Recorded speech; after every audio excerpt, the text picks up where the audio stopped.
एक नीलकंठ पक्षी की ज्ञानवर्धक बातें। गौर से सुन लेना, कभी भी गरीब नहीं रहोगे। नमस्कार श्रोताओं बंधुओं, एक बार फिर से आप सभी का स्वागत है ज्ञानवर्धक सागर यूट्यूब चैनल में। दोस्तों, आज की ये कहानी एक नीलकंठ पक्षी और उसकी पत्नी की है। श्रोताओं, आज की इस कहानी में एक नीलकंठ पक्षी ने क्या खूब कहा है। श्रोताओं बंधुओं, मेरा आप सभी दर्शक लोगों से निम्र निवेदन है, अगर आप इस कहानी पर आ ही गए हैं तो इस कहानी के साथ कहानी की समाप्ति तक बने रहे। प्रिय श्रोताओं बंधुओं, साथ ही मेरा आप सभी लोगों से अनुरोध है, अभी तक आप लोगों ने ज्ञानवर्धक सागर यूट्यूब चैनल को सब्सक्राइब नहीं किया तो जल्द से जल्द इस चैनल को सब्सक्राइब जरूर कर दे। प्रिय दर्शकों, एक बार की बात है, एक घने जंगल में रात्रि का समय हो रहा था और एक नीलकंठ पक्षी और उसकी पत्नी एक डाल पर बैठे हुए थे। प्रिय श्रोताओं, तभी नीलकंठ पक्षी की पत्नी नीलकंठ से कहती है कि पिया जी, रात्रि का वक्त हो रहा है और मेरा मन बहुत बेचैन हो रहा है और मैं चाहती हूं कि आप मुझे कोई सुंदर सी मधुर सी कहानी सुनाइए, जिससे उस कहानी को सुनकर मेरा मन थोड़ा हल्का हो जाएगा।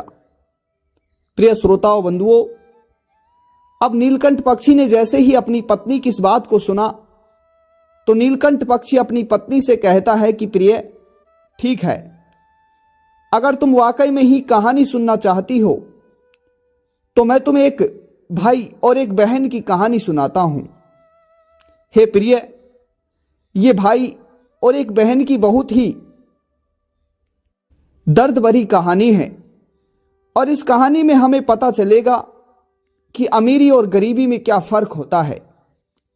प्रिय श्रोताओं बंधुओं, अगर आप भी इस कहानी को सुन रहे हैं तो मेरा आप लोगों से हाथ जोड़कर निवेदन है कि इस कहानी के साथ कहानी की समाप्ति तक बने रहे। तो श्रोताओं बंधुओं, अभी तक चैनल को सब्सक्राइब नहीं किया तो मैं आपसे एक बार पुनः हाथ जोड़कर निवेदन करता हूं कि इस चैनल को सब्सक्राइब जरूर कर दीजिए।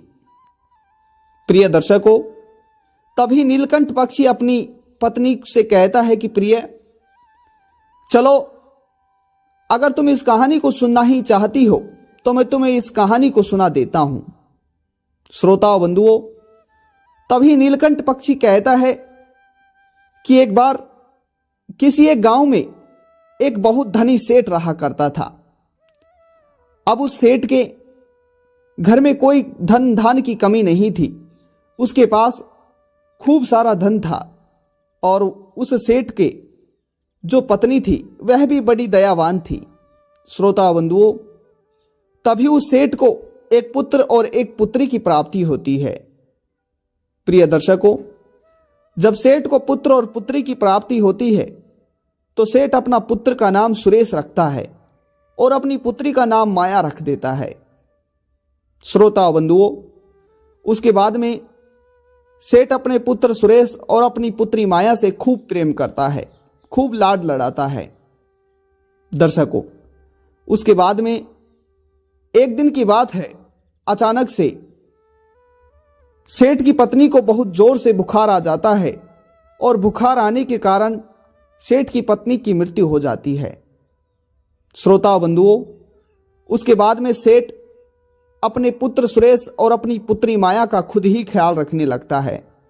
दोस्तों, अब धीरे धीरे सुरेश और माया बड़े होने लगते हैं और जब माया और सुरेश बिल्कुल समझदार हो जाते हैं तो सेठ अपनी पुत्री माया की विवाह के लिए चिंता करने लगता है। श्रोताओं, तभी सेठ अपनी पुत्री माया के विवाह के लिए कोई अच्छा सा लड़का, अच्छा सा वर ढूंढने लगता है। तो एक दिन सेठ अपने किसी मित्र से मिलने के लिए दूसरे गांव, दूसरे नगर की ओर जा रहा था। तभी सेठ को एक अपनी पुत्री माया के लिए अच्छा सा वर दिखाई देता है। तो श्रोता बंधुओं, वह सेठ उसी लड़के के साथ अपनी पुत्री माया का विवाह कर देता है। दोस्तों, अब माया का विवाह करने के बाद में माया अपने ससुराल चले जाती है। और श्रोताओं, यह किसी ने सत्य ही कहा है कि बेटियां तो सदा से ही पराई होती हैं, बेटियों का घर तो उनका ससुराल ही होता है। दोस्तों, अब इस तरह से माया अपने पिता के घर को छोड़कर चले जाती है। उधर सुरेश और सुरेश के पिता वह सेठ दोनों अपने घर में अकेले रह जाते हैं। श्रोताओं, बंधुओं, प्रिय दर्शकों, अब उसके बाद में कुछ दिन बीतने लगते हैं और अचानक से उस सेठ की तबीयत खराब होने लगती है। दोस्तों, जब अचानक से सेठ की तबीयत खराब होती है तो सेठ का पुत्र सुरेश अपने पिताजी को अच्छे से अच्छे वेदों को दिखाने ले जाता है।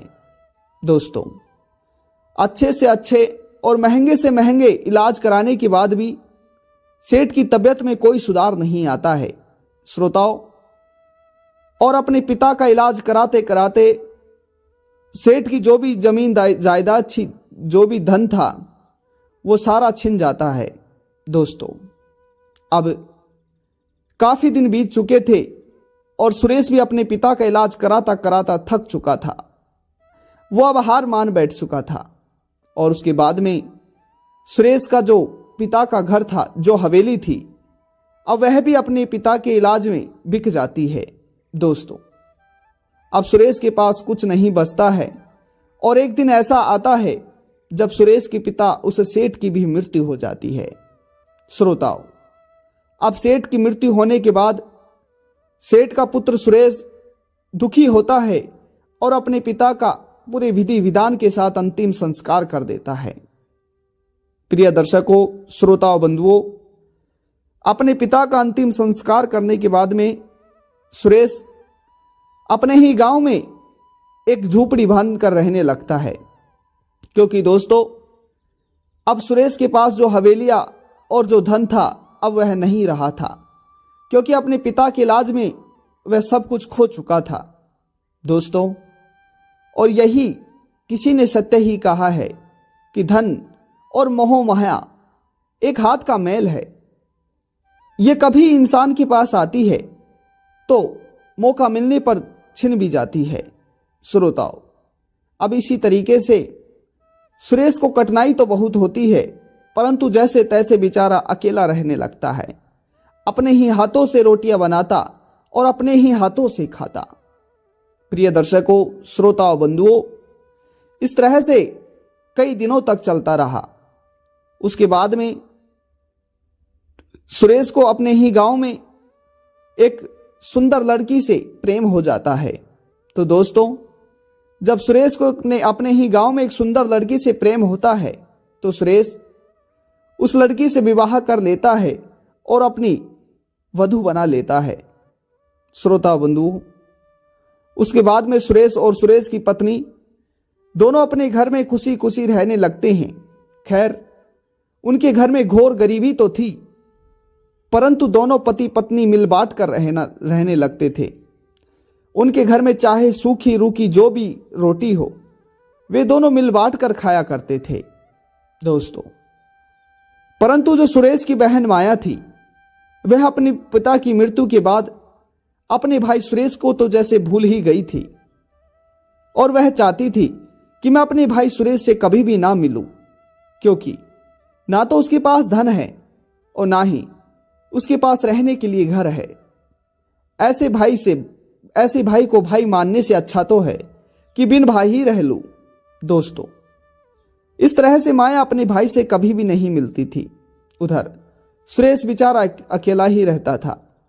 अब सुरेश को एक पुत्र और एक पुत्री की प्राप्ति होती है।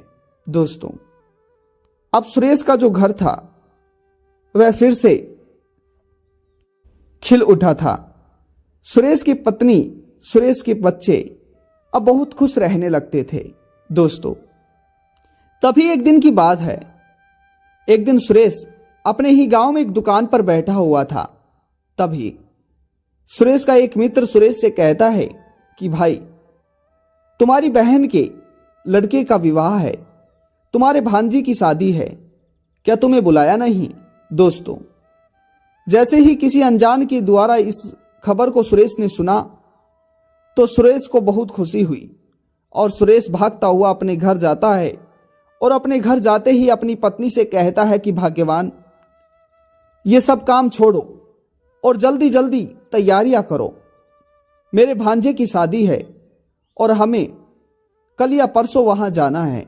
दोस्तों, ये खबर सुनकर सुरेश की पत्नी भी बहुत खुश होते हैं, परंतु फिर सुरेश की पत्नी अपने पति सुरेश से कहती है कि सुनो जी, खैर हमें इस बात की खुशी भी है कि हमारे भांजे की शादी है, और परंतु मेरा इसमें एक प्रश्न है, क्या हमारे यहां निमंत्रण आया है? क्या मेरी ननद रानी ने हमारे लिए निमंत्रण भेजा है? दोस्तों, तभी सुरेश कहता है कि अरे सुनो, हो सकता है कि मेरी बहन ने हमारे लिए निमंत्रण भेजा हो और हम तक नहीं पहुंचा हो, या फिर यह भी हो सकता है कि हमारी बहन ने हमारे लिए निमंत्रण भेजा हो और हमारे पास आने ही वाला हो। दोस्तों, इस तरीके से सुरेश और सुरेश की पत्नी बातें करने लगती हैं। श्रोताओं बंधुओं, उसके बाद में वह तिथि आ ही जाती है जब सुरेश की बहन की लड़के का विवाह था। दोस्तों, अब सुरेश अपने किसी आस पड़ोस के लोगों से कुछ रुपए उधार लेकर और अपनी बहन के लिए कुछ तोहफे लेकर अपने बहन के ससुराल अकेला ही चल देता है। श्रोता बंधुओं, अपनी बहन के ससुराल पहुंचकर सुरेश अपनी बहन के घर के बाहर जाकर दरवाजे को खटखटाने लगता है। प्रिय दर्शकों, जब सुरेश दरवाजे को खटखटाता है तो सुरेश की बहन माया की जेठानी दरवाजे को आकर खोलती है। तो दर्शकों, जैसे ही माया की जेठानी दरवाजे को खोलती है तो माया की जेठानी देखती है कि माया का भाई फटे पुराने कपड़ों में और हाथों में कुछ तोहफे लेकर बाहर खड़ा है और एक भिखारी का भेष बनाया हुआ है। दोस्तों, ये नज़ारा देखते ही माया की जेठानी माया के पास जाती है और माया से कहती है कि माया, तुम्हारा भाई फटे पुराने कपड़ों में और भिखारी का जैसा भेष बनाकर घर के बाहर दरवाजे के बाहर खड़ा है, जाओ तुम उससे मिलकर आओ। तो श्रोताओं बंधुओं, अब ये खबर सुनते ही माया दरवाजे के पास जैसे ही जाती है तो माया देखती है कि वास्तव में उसका भाई दरवाजे के बाहर एक भिखारी का भेष बनाया हुआ खड़ा है। तो श्रोताओं बंधुओं, तभी माया अपने भाई का हाथ पकड़कर उसे कमरे में लेकर जाती है। प्रिय दर्शकों, अपने भाई को कमरे में ले जाकर माया अपने भाई सुरेश से कहती है कि सुनो, तुम यहां क्यों आए हो? आखिर तुम्हें यहां किसने बुलाया है? तो श्रोताओं, तभी सुरेश कहता है कि बहन, मैंने किसी के मुख से सुना था कि मेरे भांजे की शादी है, इसीलिए मुझसे रहा नहीं गया और मैं कुछ तोहफे लेकर तुम्हारे यहां चला आया। बहन, मेरे बहुत मन में था कि मैं तुमसे मिलूं, अपने भांजे को आशीर्वाद दूं और अपने भांजे की शादी में शामिल होऊं। बहन, खैर तुमने तो मुझे नहीं बुलाया और पिताजी के जाने के बाद तो जैसे कि तुम भी मुझे भूल ही गई। बहन, इतना भी मत बदलो, अच्छा समय सबका आता है। श्रोताओं बंधुओं, अब इस तरीके से सुरेश बोल ही रहा था कि माया अपने भाई सुरेश से कहती है, सुनो, अगर तुम अब यहां आए ही गए हो तो इस कमरे के अंदर ही बंद रहना, जब तक मैं तुम्हें ना बोलूं इस कक्ष से बाहर मत निकलना, क्योंकि अगर तुम इन फटे पुराने कपड़ों में यहां से बाहर निकलोगे तो लोग तुम्हें देखेंगे और तुम्हारी वजह से मेरी बदनामी हो जाएगी। सुनो, तुम यहीं इस कक्ष में पड़े रहो, तुम्हारे लिए भोजन मैं किसी के हाथों यहीं भिजवा दूंगी। श्रोताओ, अब इस तरीके से अपनी बहन के कहने पर बेचारा सुरेश उस कक्ष में पड़ा रहता और उस कक्ष में पड़ा पड़ा रोने लगता। दोस्तों, थोड़ी ही देर बाद एक नौकर के हाथों सुरेश की बहन ने अपने भाई के लिए उसी कक्ष में खाना भिजवा दिया। दोस्तों, अब रात हो चुकी थी। सुरेश वह रात अपने भांजे की शादी की रात उसी कक्ष में पड़ा पड़ा निकाल देता है। और जैसे ही सुबह का समय होता है तो बेचारा सुरेश बिना किसी से कुछ कहे, बिना अपनी बहन से मिले उस हवेली के पीछे के दरवाजे होकर चले जाता है। श्रोता बंधुओं, उसके बाद में सुरेश धीरे धीरे अपने घर की ओर वापस जाने लगता है तो बीच में एक जंगल पड़ता है। श्रोता बंधुओं, जैसे ही सुरेश जंगल में पहुंचता है और जंगल में पहुंचते ही जब सुरेश को थोड़ी धूप लगती है तो अचानक से सुरेश को चक्कर आने लगते हैं।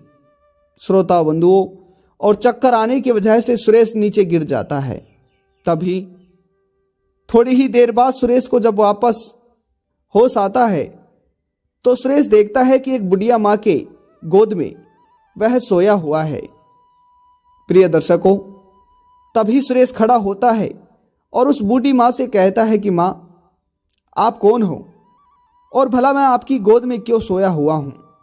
तो श्रोता बंधुओं, तभी वह बुढ़िया माँ सुरेश से कहती है कि बेटा, जब मैं यहां से होके जा रही थी तो मैंने देखा था कि तुम यहां बेहोश पड़े थे। इसी वजह से मैंने तुम्हें बेहोशी की हालत में उठाकर अपनी गोद में सुला लिया। बेटा, क्या तुम ठीक हो और मुझे ये बताओ कि तुम कहां से आ रहे हो। तो श्रोता बंधुओं, सुरेश को उस बुढ़िया माँ से बताए बिना रहा नहीं गया और सुरेश ने उस बूढ़ी माँ को सब कुछ बता दिया।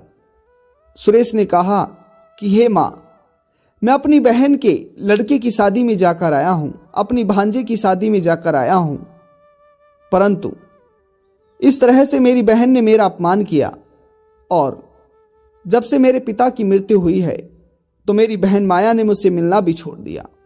हे माँ, इसी वजह से मैं बहुत सोच विचार करता हुआ आ रहा था और अपने मन में बहुत टेंशन भी ले रखी थी। इसी वजह से हो सकता है मुझे अचानक चक्कर आ गए हो।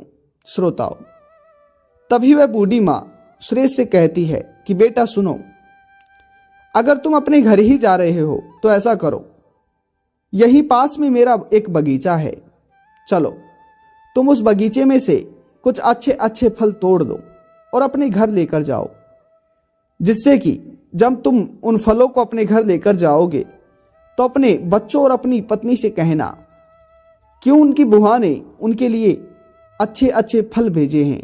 दोस्तों, इस तरीके से फिर सुरेश उस बूढ़ी माँ के कहने पर उनके बगीचे में जाता है और बगीचे में जाकर बगीचे से अच्छे अच्छे फल तोड़ लाता है। तो श्रोता बंधुओं, उन फलों को एक थैले में भरकर सुरेश अपने घर पहुंच जाता है। जैसे ही सुरेश अपने घर पहुंचता है तो सुरेश के बच्चे और उसकी पत्नी उसके लिपट जाते हैं। श्रोता बंधुओं, तभी सुरेश उस थैले को अपनी पत्नी के हाथों में दे देता है और आंगन में जाकर बैठ जाता है। श्रोता बंधुओं, जैसे ही सुरेश की पत्नी उस थैले को खोलती है और उसमें रखे फलों को देखती है तो सुरेश की पत्नी देखती है कि वे फल सोने के थे। दोस्तों, जब सुरेश की पत्नी उस थैले में से सोने के फल यानी कि सोने के सेब, सोने के अनार को निकालती है और उन्हें चीरती है, उन्हें तोड़ती है, तो वह देखती है कि उनके अंदर महंगे महंगे हीरा मोती और जेवरात थे। दोस्तों, ये सब देखकर माया, सुरेश की पत्नी, अपने पति को बाहर से बुलाती है और कहती है कि सुनो जी, ये देखिए हमारी ननद ने हमारे लिए क्या क्या भेजा है। दोस्तों, इतना विचित्र दृश्य देखकर अब सुरेश पहचान चुका था कि जो रास्ते में मुझे बुढ़िया मिली थी वह कोई साधारण बुढ़िया नहीं थी, वह कोई देवी माँ का ही आशीर्वाद था। दोस्तों, अब यह देखकर दोनों पति पत्नी बहुत खुश थे और अब उस धन की वजह से सुरेश बहुत धनवान हो गया था। उसने अपने गांव में सबसे बड़ी हवेली बना दी और रहने के लिए अच्छा आंगन बना लिया और सवारी करने के लिए अच्छे अच्छे रथ मंगवा लिए। दोस्तों, अब सुरेश पूरी तरह से धनवान हो गया था। सुरेश के पास धन की अब कोई कमी नहीं रही। दोस्तों, मगर सुरेश ने अभी तक अपनी पत्नी को सच नहीं बताया था कि वो धन मुझे किसी बुढ़िया ने दिया था। दोस्तों, क्योंकि सुरेश की पत्नी अभी तक यही सोच रही थी कि ये धन हमारी ननद रानी ने हमारे लिए भेजा था। दोस्तों, इसी कारण एक दिन सुरेश की पत्नी सुरेश से कहती है, सुनो जी, अब तो हमें काफी दिन हो चुके हैं, चलिए आप जाइए और हमारी ननद रानी को बुलाकर लाइए। हमें काफी दिन हो चुके हैं, हम अपनी ननद रानी से नहीं मिले, और आज हम जो भी हैं वे अपनी ननद रानी की वजह से ही तो हैं। आप जाओ और हमारी ननद रानी को बुलाकर लाओ, हम उनसे मिलना चाहते हैं, उनकी सेवा करना चाहते हैं। दोस्तों, अब सुरेश अपनी पत्नी की बात सुनकर एक राजा जैसे रथ को लेकर अपनी बहन के ससुराल चल पड़ता है। श्रोताओ, अपनी बहन के ससुराल पहुंचते ही सुरेश अपनी बहन के दरवाजे को खटखटाता है।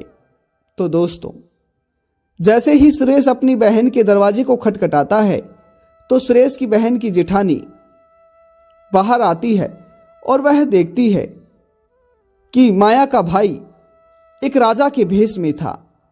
वह घोड़सवारी पर आया था और राजा की तरह शेरवानी पहन रखी थी, हाथों और गले में सोने जेवरातों की माला है।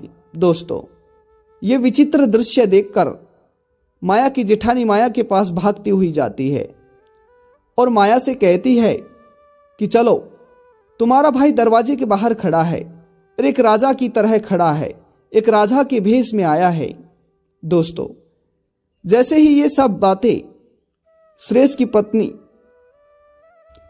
मतलब माया की जेठानी माया से कहती है तो माया अपने भाई को देखने के लिए दरवाजे के बाहर भागती हुई आती है और अपने भाई को राजा के भेष में देखकर चकाचौंध रह जाती है।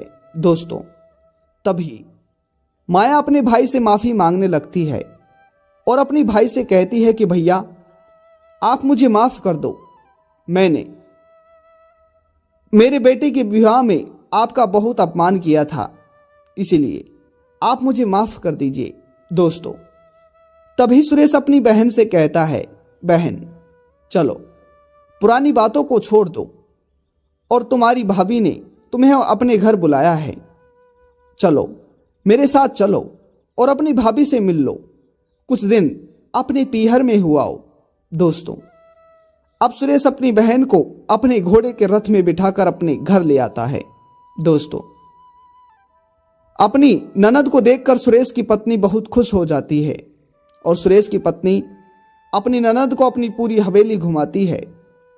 परंतु श्रोताओं, दोस्तों, जो सुरेश की बहन थी वह अपनी भाई की हवेली को देखकर, स्वर्ण महल को देखकर दंग रह जाती है।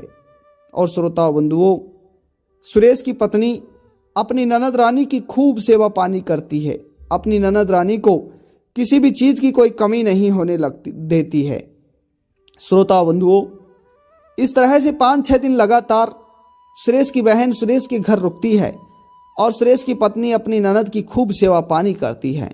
परंतु श्रोताओं, फिर एक दिन सुरेश की बहन माया सुरेश से कहती है कि भैया, अब मुझे वापस अपने ससुराल ही जाना है। तो श्रोताओं, तभी सुरेश की पत्नी सुरेश से कहती है कि सुनो जी, हमारी ननद रानी अब वापस जा रही है, तो जाओ इनके लिए कोई तोहफा लेकर आओ।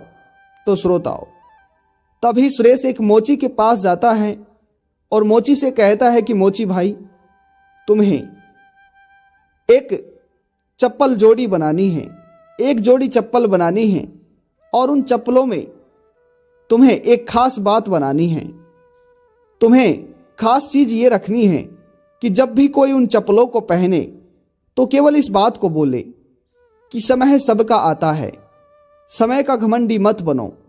जब समय तुम्हारा आया तो तुमने लोगों का मान ना समझा, परंतु कर भला तो सब भला। दोस्तों, अब इस तरीके से सुरेश मोची से कहता है कि जैसे ही कोई भी इन चप्पलों को पहने तो जो अभी बोला वैसे ही बोलना चाहिए। श्रोताओं, फिर मोची ऐसी ही चप्पल बना देता है और सुरेश उन चप्पलों को लेकर अपनी बहन को जाकर दे देता है और बहन से कहता है कि बहन, तुम इन चप्पलों को अपने ससुराल में ही जाकर पहनना, ये कुछ खास हैं। श्रोताओं, अब इस तरह से सुरेश अपनी बहन को विदा कर देता है। सुरेश की बहन माया अपने ससुराल में पहुंचते ही उन चप्पलों को खोलती है और कहती है कि मेरे भाई ने मेरे लिए चप्पल भेजी हैं। दोस्तों, जैसे ही माया उन चप्पलों को पहनती है तो वे चप्पल वैसे ही बोलती हैं जैसे सुरेश ने उस मोची से कहा था कि घमंड मत करो, समय को कोई नहीं समझ पाया, जब तुम्हारा समय आया तो तुमने लोगों का मान न समझा, कर भला तो सब भला। दोस्तों, ऐसी बातें सुनकर माया बहुत डर जाती है। जैसे ही माया ने उन चप्पलों को पहना और जब चप्पल ने ये बात बोली तो माया दंग रह जाती है। श्रोताओं, अब इस तरह से माया को अपनी करनी पे बहुत पछतावा होता है और माया खूब घुट घुट कर रोने लगती है। श्रोताओं, अब इस तरीके से नीलकंठ अपनी पत्नी को ये कहानी सुनाता है। दोस्तों, फिर नीलकंठ पक्षी की पत्नी कहती है कि पिया जी, आपने जो मुझे कहानी सुनाई है, ये कहानी मुझे बहुत पसंद आई और अब मेरा इस कहानी को सुनने से मन भी हल्का हो गया। तो श्रोताओं, ये थी हमारी आज की कहानी। आज की ये कहानी आप सभी को कैसी लगी, कमेंट बॉक्स में जरूर बताइएगा। प्रिय दर्शकों, ज्ञानवर्धक सागर चैनल को सब्सक्राइब अवश्य कीजिएगा और एक बार पुनः मिलते हैं नई वीडियो और नई कहानी के साथ। नमस्कार, धन्यवाद।